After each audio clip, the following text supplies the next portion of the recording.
सुप्रभात छात्रों। अभी तक हमने 3 भाग देखे। पहली कविता प्रेरणा, जिसमें हमने त्रिवेणी देखी, पहली, दूसरी, तीसरी, चौथी, पाँचवीं। कल हमने छठी, सातवीं, आठवीं अलग अलग तरह के विचार हमारे कवि ने बहुत सुंदर विचार व्यक्त किए हैं। हमें आशावादी दृष्टिकोण दिया है। हमें कभी भी अपने जीवन में निराश नहीं होना चाहिए, बल्कि हमें आगे बढ़ते जाना चाहिए। कैसे भी दिन क्यों ना आए जिंदगी में, लेकिन हमें हार नहीं माननी चाहिए। इतने अच्छे सुंदर विचार हमें इन त्रिवेणियों में हमें देखने के लिए मिलते हैं। अब देखिए अगली त्रिवेणी, अपनी आँखों में जब भी देखा है। अपनी आँखों में जब भी देखा है, एक बच्चा सा खुद को पाया है। कौन कहता है उम्र बढ़ती है। देखो कितनी सुंदर पंक्तियाँ हैं। कवि कहते हैं कि जब भी मैं अपनी आँखों में देखता हूँ, जब भी मैं अपनी आँखों में देखता हूँ, तो मैं अपने आप को क्या समझता हूँ, तो बच्चा। माने हर व्यक्ति के अंदर एक बालक, एक बच्चा जो है छिपा रहता है, छिपा हुआ होता है।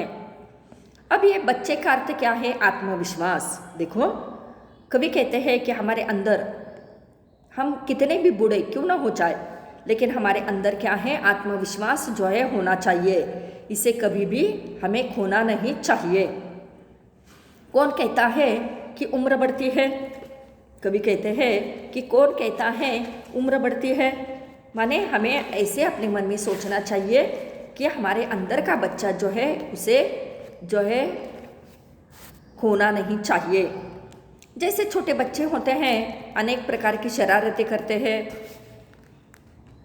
खेल कूद करते हैं, कभी गिरते हैं तो कभी पड़ते हैं, कभी उठते हैं, कभी हंसते हैं तो कभी रोते हैं। वैसे ही हमारी ज़िंदगी जो है होनी चाहिए। हमारी ज़िंदगी एक जैसी, माने उबाऊ होने वाली नहीं होनी चाहिए। कभी हमारे कहते हैं, जब भी हम अपनी आँखों से बाहरी दुनिया को देखने का प्रयास करते हैं, लेकिन कभी हम अपने भीतर रहने वाले आत्मविश्वास को कभी नहीं देख पाते।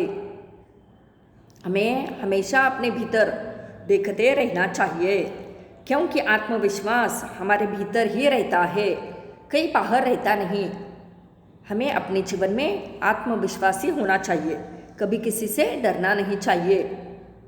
कॉन्फिडेंस जिसे आज हम कहते हैं, अगर हमारे मन में कॉन्फिडेंस होता है, आत्मविश्वास होता है, तो किसी भी क्षेत्र में हम क्यों न चले जाए, वहाँ हम सफल ही होते हैं। अगर हमारे अंदर आत्मविश्वास नहीं होता तो हम डरते हैं और आगे बढ़ना नहीं चाहते, और हम आगे नहीं बढ़ते और दूसरों का देखते हैं और दुखी होते हैं। तो जिन जिन सफल व्यक्तियों का जो तुम आदर्श देखो, सफल व्यक्तियों के जीवन में झांक कर देखो, तो उन्होंने अपने जीवन में आत्मविश्वास से हर एक काम जो है किया है। जब कवि कहते हैं, जब मैं भीतर देखता हूँ तो मुझे बच्चा यानी कि आत्मविश्वास दिखाई देता है। मैं कितना भी बूढ़ा क्यों न बन जाऊँ, लेकिन मुझ में आत्मविश्वास की शक्ति जो है दिखाई देती है। अब देखिए कि अनेक व्यक्ति जो होते हैं, वे अपने आप को बूढ़ा नहीं समझते। बुढ़ापे में भी, उम्र के बढ़ते हुए भी वे अनेक ऐसे महान कार्य उन्होंने किया है।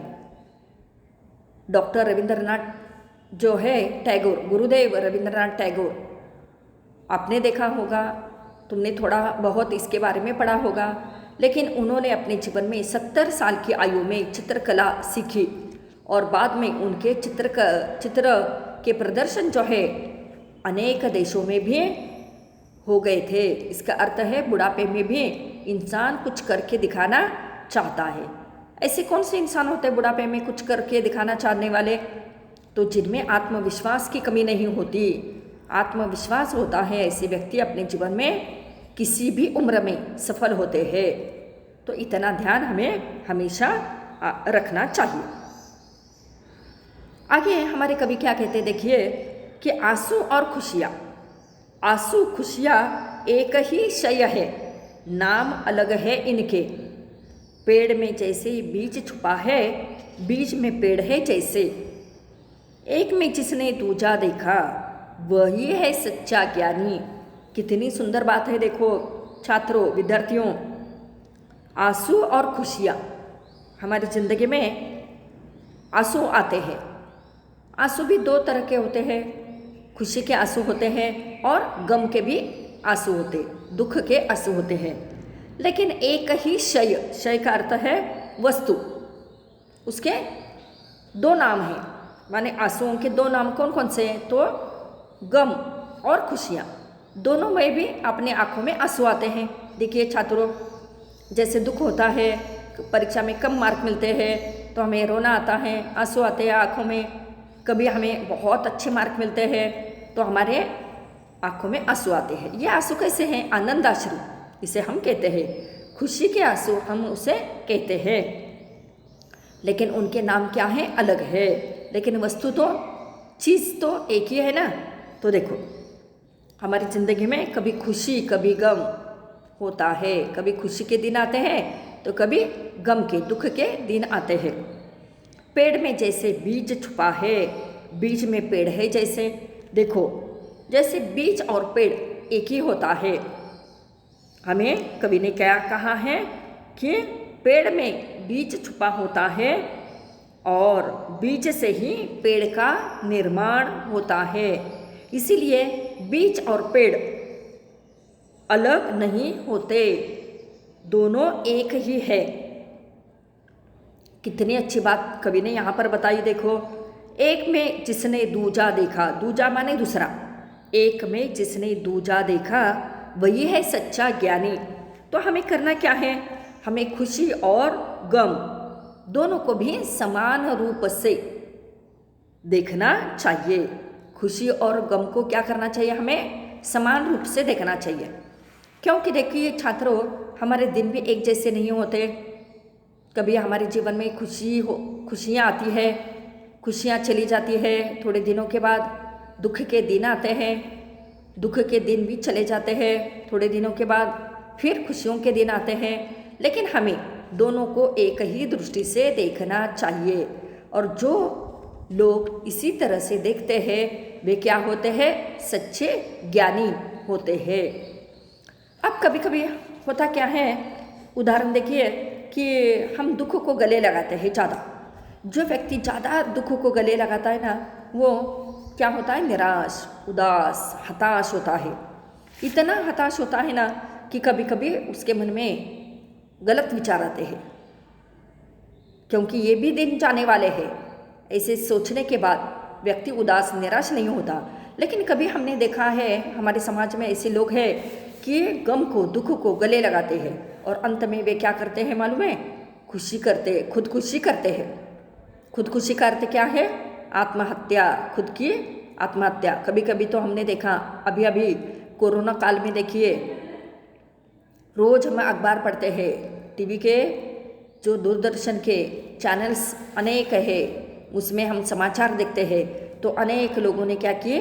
जवान आईटी कंपनी में काम करने वाले लोगों ने क्या किया? नौकरी जाने के कारण, घर की हालत गंभीर होने के कारण अपने परिवार को लेकर वे मर गए हैं। खुदकुशी की है उन्होंने अपने बच्चों के साथ, बीवी के साथ, पत्नी के साथ। क्यों? तो इसका कारण क्या है कि उन्होंने दोनों को एक नज़र से नहीं देखा। अरे भाई, ये भी दिन जाएंगे, फिर से एक बार खुशियों के दिन आएंगे। उन्होंने अगर सोचा होता तो कभी उनके ऊपर ये वक्त नहीं आता। लेकिन आज हमारे समाज में होता क्या है? हम दुख को गले लगाते हैं और खुदकुशी कर लेते हैं। तो ऐसा हमें करना नहीं चाहिए, बल्कि ये सोचना चाहिए कि हमारे आगे आने वाले दिन खुशियों के होंगे। आज दुख के है दिन, ये भी जाएंगे। देखो, एक सुंदर गीत है, दुख के दिन बीते रे भैया, अब दिन आयो रे। माने कौन से दिन आने वाले हैं? सुख के दिन आने वाले हैं। तो इसी प्रकार हमारा जीवन चलता रहता है। देखिए छात्रों, होता क्या है आगे, कवि ने कहा है, चाहे कितनी ही मुश्किलें क्यों आए, चाहे कितनी ही मुश्किलें आए, छोड़ना मत उम्मीद का दामन। कितनी सुंदर बात है देखो कि कभी भी हमें उम्मीद का दामन जो है नहीं छोड़ना चाहिए। ना उम्मीद ही तो मौत है प्यारे, बहुत सुंदर है। हाँ, इसी के ऊपर ना फिल्मों के गीत भी बने हैं, बहुत सुंदर सुंदर गीत बने हैं पिक्चरों के, फिल्मों के। बहुत अच्छे गीतकार होते हैं हमारे त्रिपुरारी, माने हमारी इस कविता के कवि भी पिक्चरों के गीत लिखते हैं। तो एक पुराना गीत मुझे याद आ रहा है, राज कपूर जी का ये गाना है, उन्होंने पिक्चर में, सिनेमा में गाया है। चलना जीवन की कहानी, देखो चलना जीवन की कहानी, रुकना मौत की निशानी। चलना जीवन की कहानी, रुकना मौत की निशानी, सर पे लाल टोपी रूसी, फिर भी दिल है हिंदुस्तानी, मेरा जूता है जापानी। तो इसी प्रकार के ये बातें हमेशा होती हैं कि चाहे कितनी मुश्किलें हमारी ज़िंदगी में क्यों ना आए, देखो हमारे जीवन में अनेक मुश्किलें आती है, लेकिन हमें उम्मीदों का दामन कभी छोड़ना चाहिए नहीं चाहिए। दामन का अर्थ है, देखिए छात्रों, यहाँ पर दामन माने साथ, उम्मीद का साथ कभी हमें छोड़ना नहीं चाहिए। हमेशा हमें अपने जीवन में आगे बढ़ते जाना चाहिए। अब होता क्या है, छोड़ना मत उम्मीद का दामन। ना उम्मीदी का अर्थ है निराशा। तो क्या है, मौत है प्यारे, यह हमें सोचना चाहिए। रुकना माने क्या है, मौत है।